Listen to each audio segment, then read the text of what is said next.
It's nice to have one princess and two princes. Where's your daughter today? My best friend's comment, whom I hadn't seen in a few years, took me aback. My husband and I just have one son. What are you talking about? We only have Tom. She looked puzzled. That's weird. I could have sworn I saw your husband with a little girl the other day. I shot a questioning look at my husband, who quickly defended himself. She must have seen someone else, not me. But something about his reaction seemed off. Turns out he had a huge secret. My name's Julie, I'm 29, and most of my time is spent as a stay-at-home mom. It's just Billy, our son Tom, and me. Billy works a typical 9-to-5 job, and we tied the knot about 3 years ago. Busy as life can be, I love watching Tom grow up. I've even picked up sewing as a hobby, making cute outfits for him. We're blessed with a supportive group of family and friends. For the most part, life had been predictable. However, doubts about Billy started creeping in, casting shadows on our happiness. We met in college and became close at a club gathering where I'd had a bit too much to drink, and he took care of me. I felt bad for putting him in that spot, but when I tried to apologize, he brushed it off with a kind smile. His caring nature drew me in, and not long after, we became a couple. From college to the working world, our relationship was strong and steady. He eventually popped the question, and we happily said our I do's. Before we married, he expressed his wish for me to be a stay-at-home mom. I grew up pretty lonely with both parents working. I don't want that for our kid. I was on board, so I left my job and embraced homemaking. Our first year as a married couple went by without a hitch, and friends even said they envied our bond. Things changed when he got a new position at work surrounded by the company's top performers. His promotion came with more pay, but also way more stress.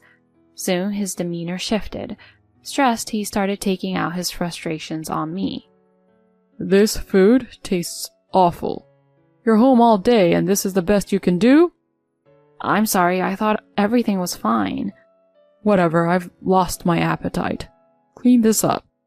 Must be nice playing around all day doing minimal housework and having me support you. After yelling at me, he threw his food on the floor and stormed into his room. I cleaned up, crying. His abusive behavior didn't stop there. He'd lash out at me for buying makeup, calling it wasteful, and if I watched TV for a bit, he'd snap at me to stop lazing around. Nights became unpredictable with him either coming home late or not at all. Many might have considered ending the marriage, but I held on to hope that the loving man I married was still there. When I became pregnant with Tom, things started to look up. His attitude mellowed, especially after Tom's birth. He stepped up, apologized for his past actions, and vowed to be better. I'm so sorry for everything. I promise to be the best husband and father. With that, I believed we were back on track. As time went on, I took up crafting handmade children's items and even started an online shop. I started sewing because I wanted to craft some clothes for my son, but I soon found myself hooked. I began creating children's apparel, fabric toys, baby accessories, and just about anything else I could think of. Initially, it was all for fun. However, after giving a few items to family and friends, they raved about the quality and even suggested I sell them. So, I opened an online shop.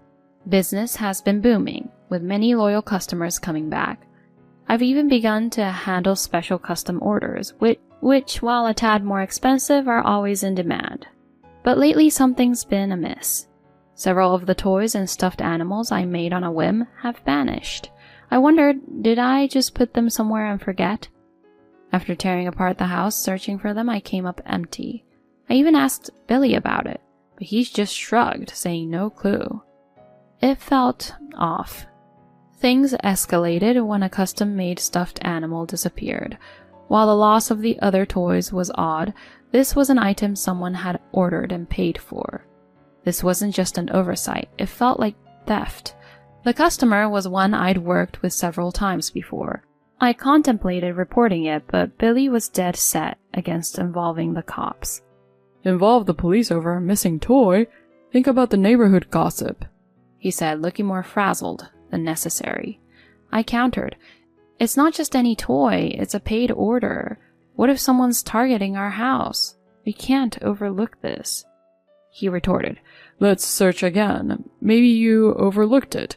If it's still gone, then maybe we can think about the police. I'll help."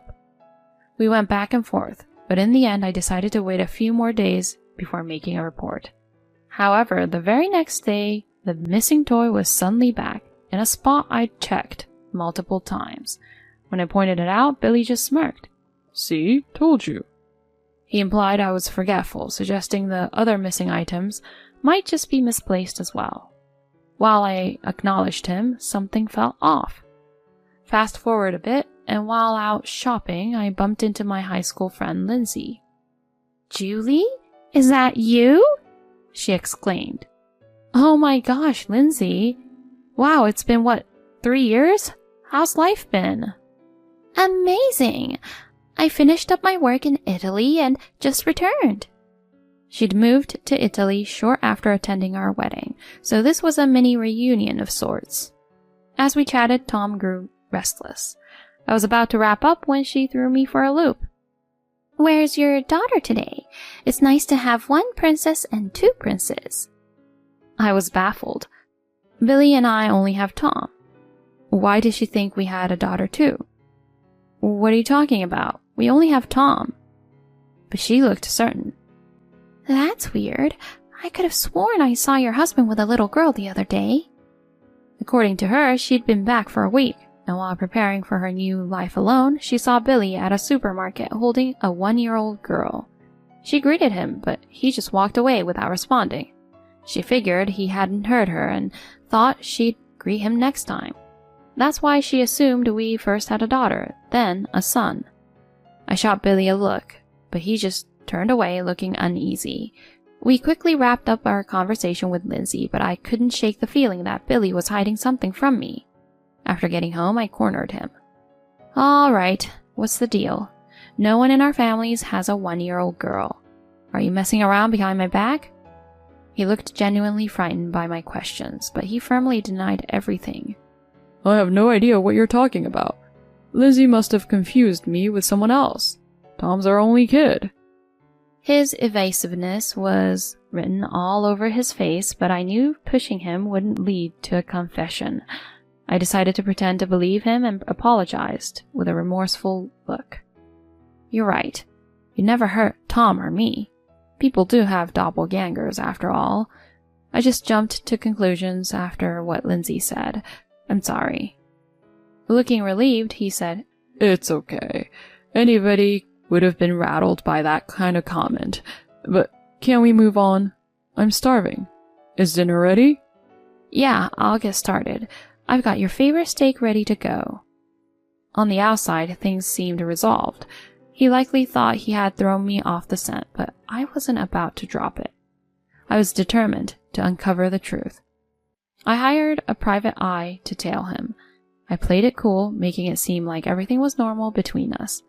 Initially, he seemed a bit suspicious, but eventually he let his guard down, completely unaware of my moves behind the scenes. A month later, the PI delivered his findings. As I had feared, Billy was cheating. The evidence pointed to a colleague of his, named Erica. They'd been seeing each other for about 2 years, which coincided with when his behavior at home started to change. The twist was, Erica believed she was the main woman in his life, and thought they were married.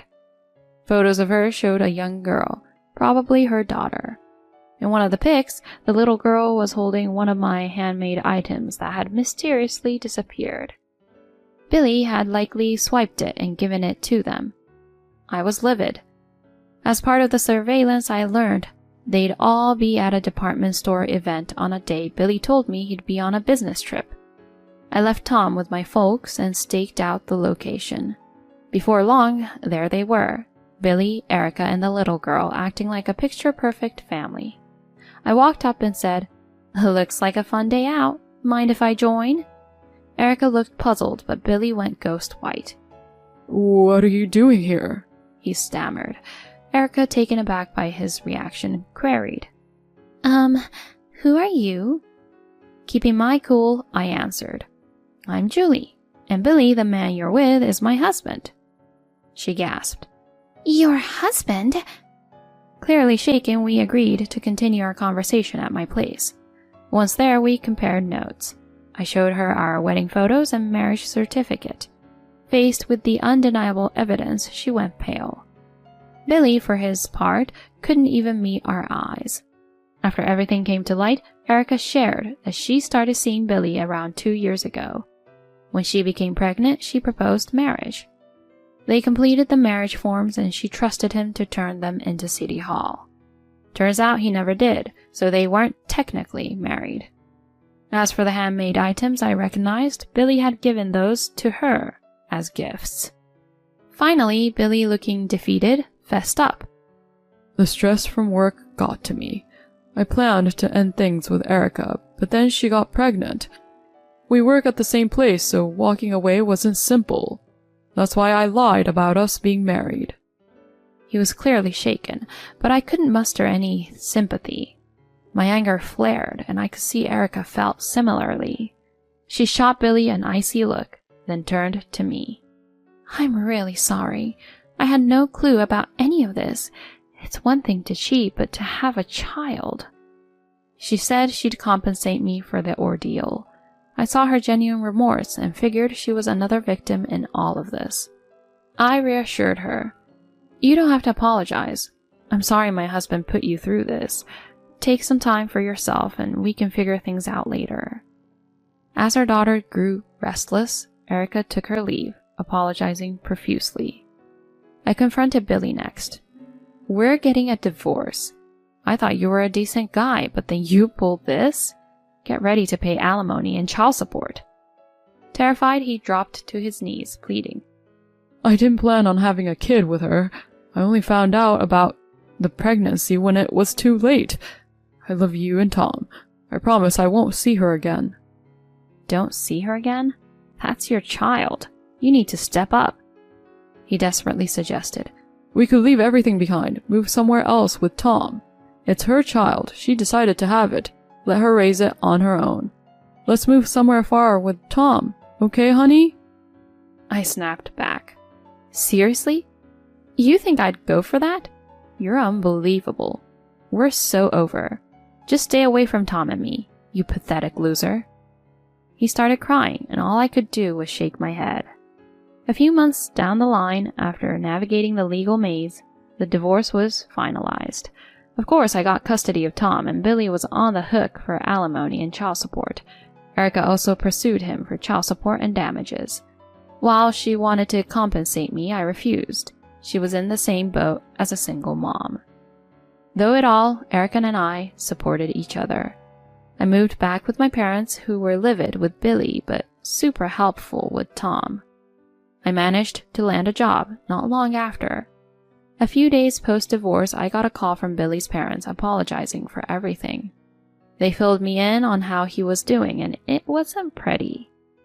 After Erica quit and spilled all the beans, Billy got a demotion at work. Now he's dealing with judgment from coworkers while juggling payments to both of us. His parents are ensuring he keeps up with his financial commitments. They're genuinely kind-hearted. And even with a busy job, I continue to make clothes for Tom. There'll be hurdles along the way, but I'm committed to doing my best for my son.